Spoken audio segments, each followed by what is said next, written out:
고배당 ETF라는데 매달 현금 흐름이 착착 들어온다면 얼마나 든든할까? 저도 이런 생각 한 번쯤 해보셨을 거라 믿어요.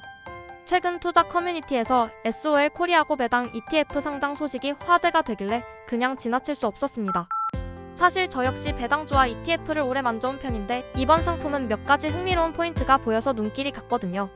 처음엔 이것도 비슷한 고배당 ETF 아니야? 하는 의심도 들었지만 세부 내용을 하나하나 확인하다 보니 이건 좀 다르다는 느낌을 받았습니다. 오늘은 그 과정을 그대로 풀어볼게요. 제가 SOL 코리아 고배당 ETF를 처음 접한 건 상장 소식을 전하는 커뮤니티 글 덕분이었어요. 운용사는 신한자산운용이고 국내 고배당 ETF 중에서도 전략이 조금 특이하더라고요. 단순히 배당률이 높은 기업만 고르는 게 아니라 배당 성장 가능성, 재무, 건전성, 자사주 매입 여부 같은 요소를 모두 고려합니다. 특히 감액 배당 기업이나 배당소득 분리과세 적용, 기업 비중까지 체크해서 구성 종목을 짜는 방식이 인상적이었어요. 이 ETF는 약 30개 종목으로 구성되어 있는데 종목당 기본 최대 비중은 5%, 조건을 만족하는 기업은 최대 7%까지 허용합니다. 이렇게 하면 특정 기업 편중을 줄이면서도 유망 기업에는 좀 더 무게를 실을 수 있죠. 예상년 배당 수익률은 약 6.68% 수준으로 알려져 있습니다. 이 정도면 월 배당 ETF 중에서도 꽤 매력적인 편이에요. 분배금은 매월 중순에 지급되는 월 배당 형태이고 첫 분배금은 상장 후 2달 뒤인 11월 중순으로 예정돼 있습니다. 이런 월 배당 구조는 배당금을 바로 생활비로 쓰거나 재투자하려는 투자자들에게 꽤 큰 장점이에요. 또 배당소득 분리과세 적용 기업 비중이 약 76% 정도라 세금 측면에서 유리할 수 있고 감액 배당 기업 비중이 약 22% 포함돼 있어 주주환원 정책 강화를 반영하려는 의도가 보입니다. 수수료도 중요한데 이 ETF의 총 보수는 연 0.15%로 국내 비슷한 고배당 ETF들과 비교하면 낮은 편이에요. 예를 들어 PLUS 고배당 ETF가 0.23%, 자사주 매입형 고배당 ETF가 0.30% 수준이라는 점을 고려하면 꽤 경쟁력이 있습니다. 운용 비용이 낮으면 장기 투자 시 복리 효과에 긍정적으로 작용하죠. 제가 투자할 때 가장 크게 보는 부분은 배당 지속성입니다. 높은 배당률이 한두 해만 유지되고 이후 급감하면 장기 투자자 입장에서는 곤란해요. SOL 코리아 고배당 ETF는 배당 성장 가능성이 높은 기업과 재무 상태가 건전한 기업을 우선적으로 편입한다고 해 이 점이 마음에 들었습니다.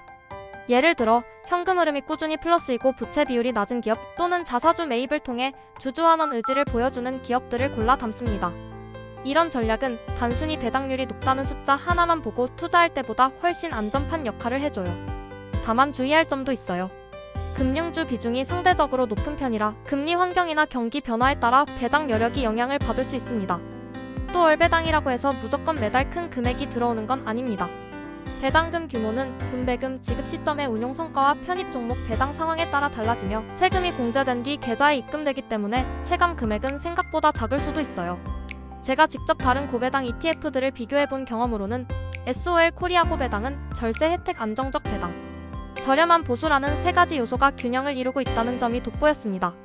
배당소득 분리과세 적용 기업 비중을 이렇게 높게 구성한 ETF는 흔치 않거든요. 그 덕에 장기 보유 시 세금 부담을 덜 수 있고 배당 전략을 주요 투자 목표로 삼는 분들에게 더 매력적일 수 있습니다. 이 과정에서 한 가지 오해를 바로잡고 싶어요. 고배당 ETF라고 해서 주가 상승까지 보장되는 건 절대 아닙니다. 배당률이 아무리 높아도 편입 기업의 주가가 크게 떨어지면 전체 수익률은 플러스가 아닐 수 있습니다. 실제로 일부 투자자들이 배당으로 손실을 메우면 된다는 식으로 단순하게 생각하는 경우가 있는데 주가 하락폭이 크면 배당금으로도 만회하기 어려운 상황이 충분히 생길 수 있습니다. 배당만 믿고 무턱대고 매수하는 건 위험해요. 또 다른 오해는 월배당 ETF니까 매달 현금 흐름이 풍족할 것이라는 생각입니다. 분배금은 매달 지급되지만 금액은 시장 상황과 ETF 운용 결과에 따라 다르며 세후 금액은 기대보다 작을 수 있습니다. 따라서 월배당을 주는 것만 보고 생활비 전액을 기대하기보다는 포트폴리오의 일부로 배치해 현금 흐름을 보완하는 용도로 접근하는 것이 바람직합니다. 저 같은 경우 이런 월배당 ETF는 ISA 계좌와 연금 계좌 등을 함께 활용해 세금 최적화를 시도합니다. 예컨대 일반 계좌에서 받는 배당보다 ISA 계좌에서 받으면 비과세 혜택을 더 받을 수 있으니 세제 효과를 극대화할 수 있죠. 그리고 많은 분들이 간과하는 부분이 재투자예요. 매달 배당금을 생활비로 쓰는 것도 좋지만 일부는 다시 ETF나 다른 투자 상품에 재투자하면 복리 효과를 극대화할 수 있습니다. 실제로 저는 작년에 고배당 ETF에서 나온 배당금 일부를 미국 배당 ETF로 재투자해 환율과 주가 상승 덕을 톡톡히 본 경험이 있습니다. 이런 작은 습관들이 장기적으로 자산을 크게 불려줍니다. 마지막으로 SOL 코리아고 배당 ETF를 선택하기 전에 자신이 원하는 목표를 명확히 해두세요. 단기 시세 차익을 노리는 사람이라면 배당 중심 전략이 오히려 지루하고 답답할 수 있습니다. 반대로 매달 일정한 현금 흐름과 세금 절감을 원한다면 충분히 고려할 만한 상품입니다.